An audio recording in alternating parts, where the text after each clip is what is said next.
Aye. Last Capitano video for, well, not a while, but, a short amount of time. There are other things that need discussing, like the origin of elements on teyvats, the heavenly principles being one dude, which forces us to re-examine every time he's been name-dropped, because let's not forget, just 500 years ago, the heavenly principles were active. And let's not forget, long ago, Zhongli once said this about the heavenly principles. People abandon and surrender the things they love to pursue the right path. Perhaps this is the erosion imposed on me by the heavenly principles. We must further discuss Ronova and the Shades. You know, that one interesting idea that Ronova, the Shade of Death, was the one who cursed the khaenriahs to immortality. Interesting idea, huh? Our siblings' relationship with Dain making even less sense post-patch. The arrival of the Abyss in the war between the Descender and the Dragons. A lot to talk about. Oh yeah, before we start, I forgot, I pulled for Burnice. I didn't record it, just because I expected to win, just because, like I said, I'd lost 5 50-50s in a row prior to this, and let me throw on my glasses, let's read this name, Gambler's Fallacy and all that, but my nigga, what is this, bro?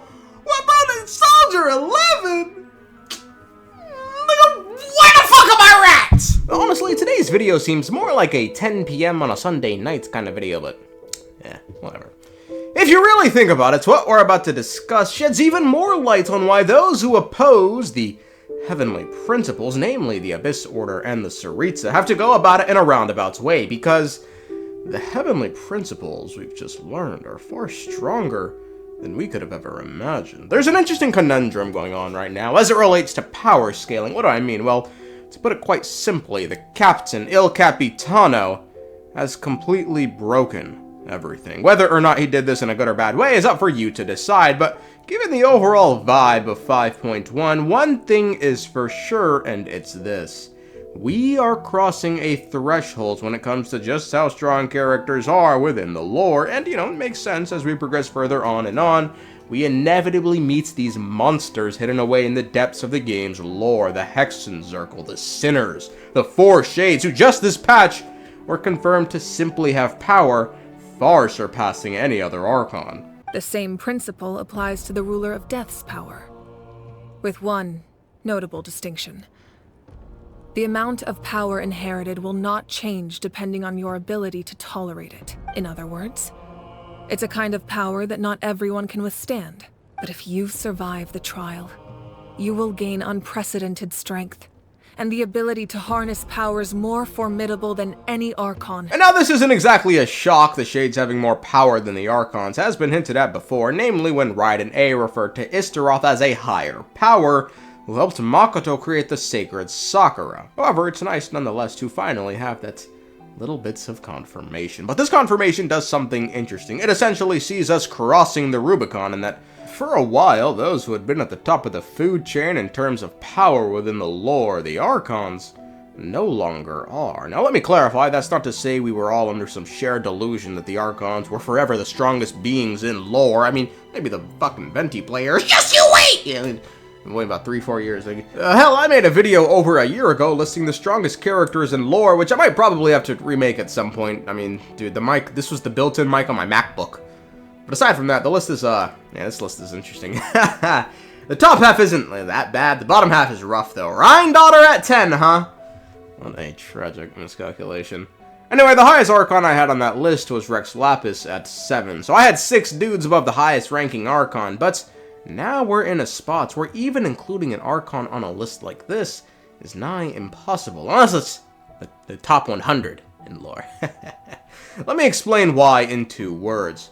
The captain, he has broken the lore. In matching the pyro archon, the god of war and strength, he's put me in shambles. Well, yes, I predicted the captain was from Khaenriah. I also stated he was most likely a sinner, specifically Rarir of Saldari Rarir, given his extraordinary strength. However, his hatred for the Abyss combined with the fact that he only knew dainsleif by name, I mean, barring he was lying in this statement, he simply cannot have been a sinner, which leaves the source of his awesome power a mystery. To me, it's the fact that he was a ranking official within the army, a commander that only knew the captain of the royal guards by name, That's concerning. This implies the captain wasn't one of the 6 Khaenriah greats who sat atop the zeniths of their crafts. They were once people of great esteem in Khaenriah, those who carried the hopes of the nation.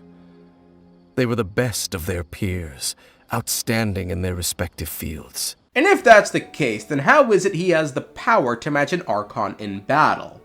What's more, he said it himself, his power has waned far from where it was at his peak. The pyro archon then goes on to state that the two are most likely equal in strength, and if the two had a no-holds-barred match, then the winner would simply be whoever wants it more. Now this admission from mavuika, that's certainly something I wouldn't admit if I was her.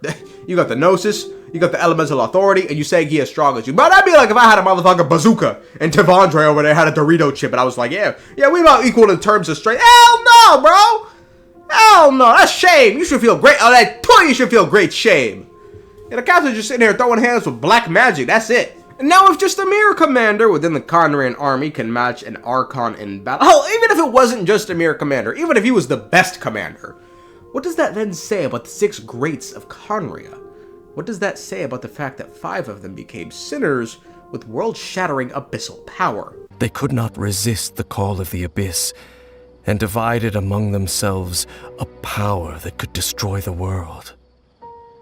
So they became sinners, but also transcendent beings, each in possession of world-shattering power.